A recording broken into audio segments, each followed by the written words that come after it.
Right. So describe a time when you learned something new.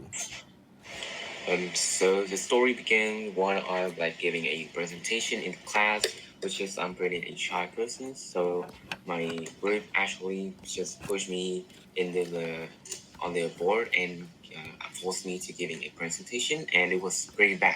So it turns out that I have to learn, and I realized that I have to learn about the presentation skills. That it is pretty important. Not just crucial for in the academic environment, but it's also be very beneficial for the future when you're working, especially when you're working in the office agency.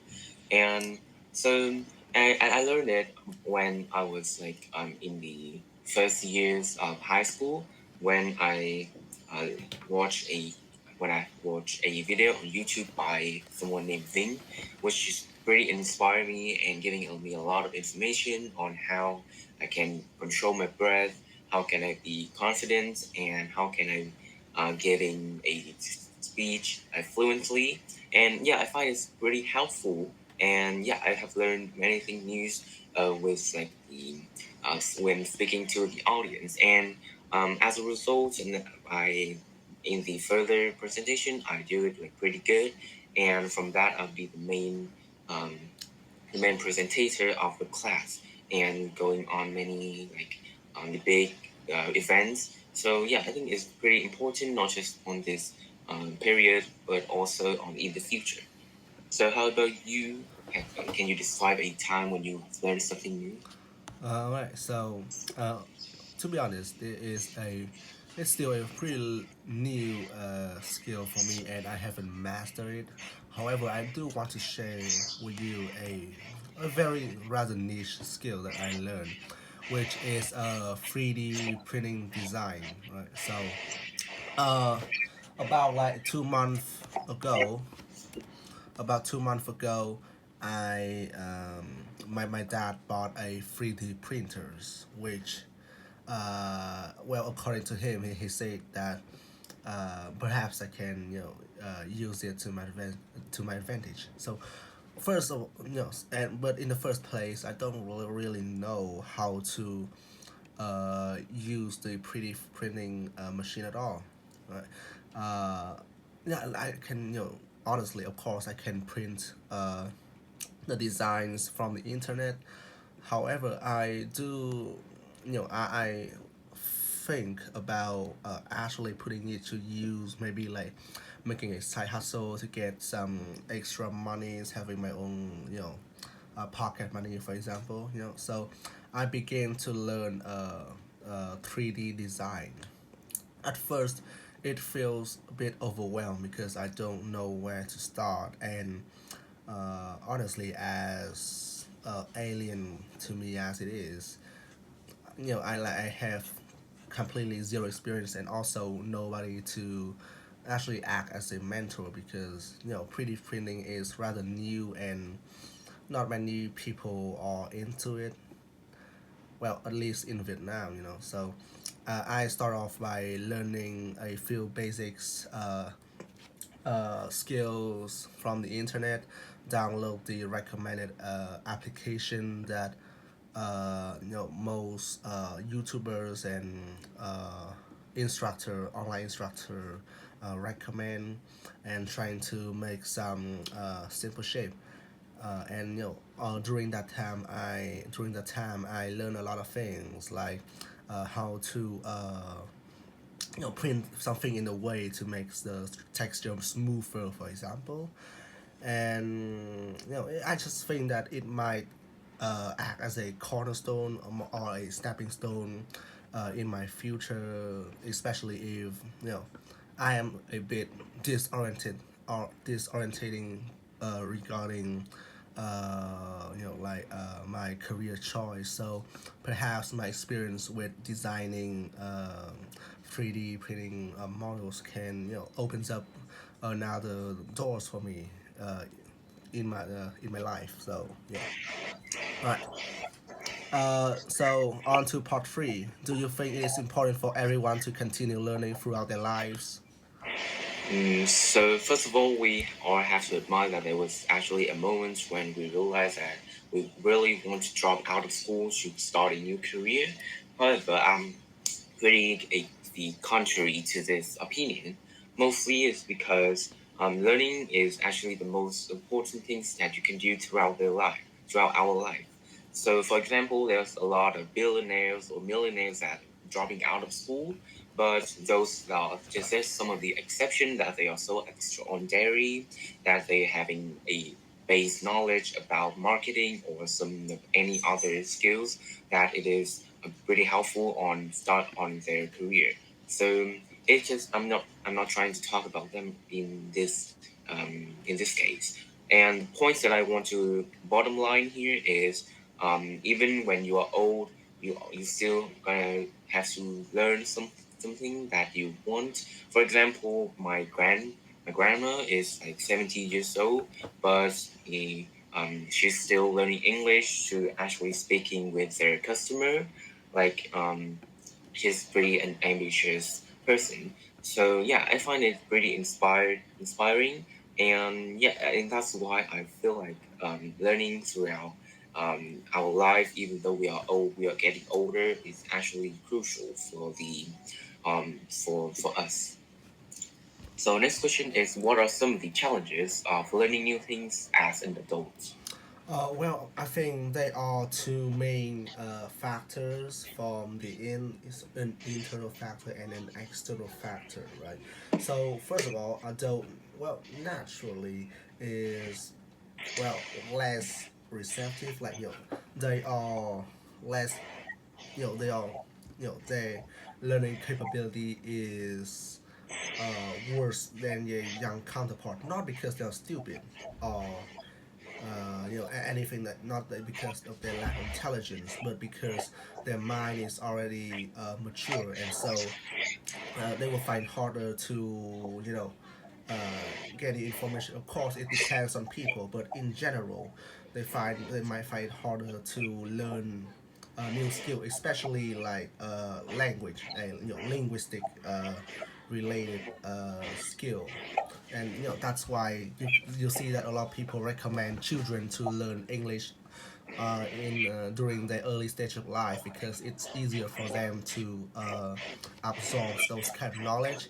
And additionally, other factors like their lifestyle and their job really get in the way of their learning process, because unlike us children and teenagers, adults have responsibilities, right? They need to work, and a lot of them are breadwinners, and they need to sustain their family. So most people will have a hard time to find a kind of a spare time during their schedule to learn new things. So yeah, that's some of the fair some of the reason I can think of. uh, how can technology help us to learn new things? So first of all, we cannot not acknowledge the importance of technology that associating of us when we are learning some new skills or some new information. Because if in the past most people just gonna doing their research in their library and travel pretty far away to actually having access to a book or some source of information, then in the today world with the birth of the internet, then we can definitely easy. It's definitely easier for us to doing some research. You can just type on the search bar anything you are curious, then you can having an immediate answer. So, for example, when you are struggling with a math problem, then you can go to the internet and ask someone, or even ask the AI, which is the artificial intelligence, to see the answer, and also they can give you the explanation, so you internet understand in the root of the problem. So yeah, I think that was the factors that I find technology is very helpful that when we are learning something new. So do you think people are generally helpful to others? Uh, Well, it's really depends because it is a really wide uh, questions, right? So, generally, I say that a lot of people, well, if you're lucky and if you know who to ask, then, well, relatively speaking, they are really helpful because, if a person knows your aims and what you should, they can narrow down to the only two things that you really, or the only things that you really need to know. Then, well, generally, I'll say that they are really, really helpful. But without context and proper prior knowledge, it would be very hard for people to really pinpoint the exact subject or matter that you are in trouble and need support with.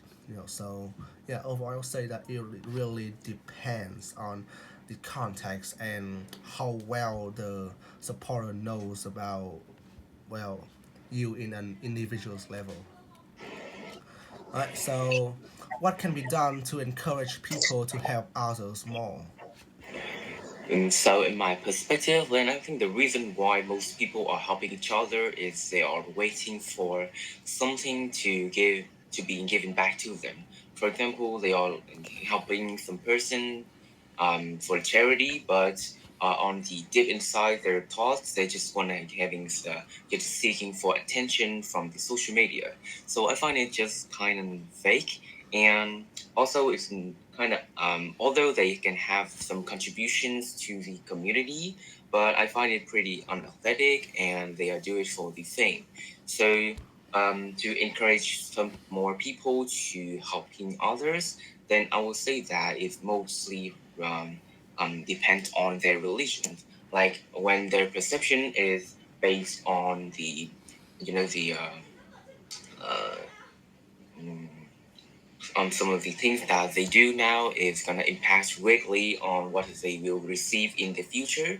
And I find that pretty interesting, and most people should adapt that perception so they can have some of the thoughts in their mind that they're helping unreasonably. So yeah, I think that was my answer.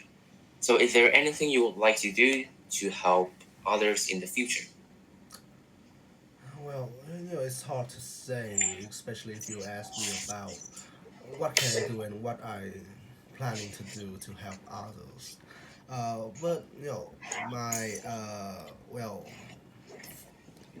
primary plan is I will trying to help the people, my people, the Vietnamese who have been affected by the recent Yagi tornado, a flood, storm, yeah, the Yagi storm. And because the thing is that the intricate thing about the government addressing storms, especially a big one with a big a big altitude, like a strong a storm in such level, is usually they will open the dam in surrounding areas so that the capital city, which is where I live, Hanoi, will not be flooded and damaged, right? And so my plan is, because I'm really sympathetic, and yeah, I just think that I we uh, who live in Hanoi own the peoples from the surrounding regions and province uh, apology, not really, but we owe them a favor because they have uh, well counter the first-hand flood for us. So in the future, I would say that maybe I will try to donate some clothes. I think I have plenty, and a lot of them are a lot of them unfit for my current size. So I'm planning to donate a lot of clothes and as well as supplies like water and food to those residents, because the storm, from what I've learned, pretty much destroy all their crops and as well as their shelter. So I will try to help as much as possible, and Actually, in fact, I have just signed up to a volunteer project to uh, help, to help the affected areas that were taking the flood for us. And yeah, in the future, I'm really looking forward to this trip. Yeah, and that's about it.